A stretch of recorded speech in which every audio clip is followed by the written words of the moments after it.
Pour effectuer un redressement avec une diode, vous aurez besoin d'un générateur de courant alternatif, un interrupteur, une diode, deux résistances. On a pris deux résistances de 1 kΩ, une console Exao, deux capteurs ici de volts différentiels et des fils de connexion. Pour faire le montage, je pars du générateur. Les bornes vertes ici correspondent à l'alternatif. Donc je commence à 0. Je vais à la résistance de protection. Ensuite, je vais aller à l'interrupteur.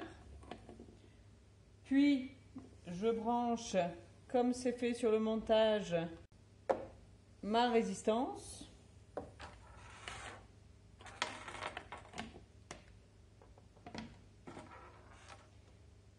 La diode, en faisant bien attention qu'elle soit dans le sens passant.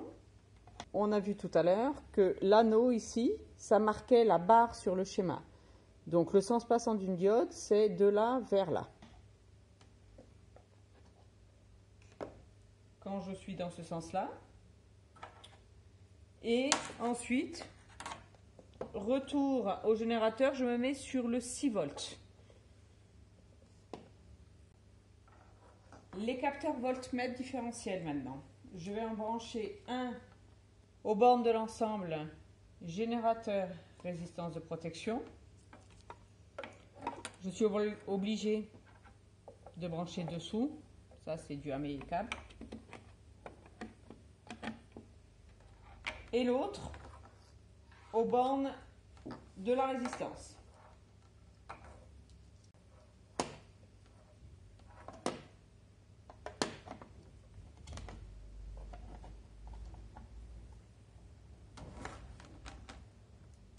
Il me reste maintenant à les brancher sur la console et à faire les réglages.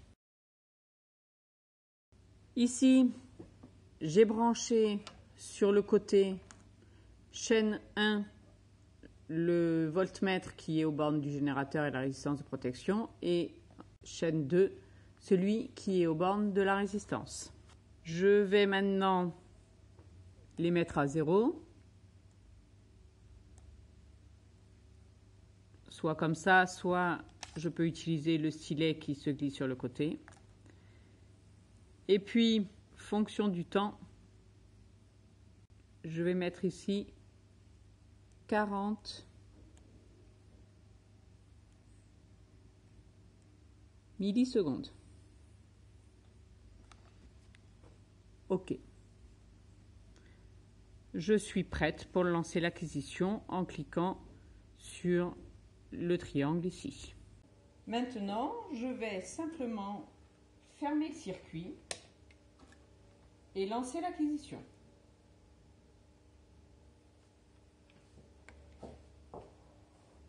J'obtiens deux courbes.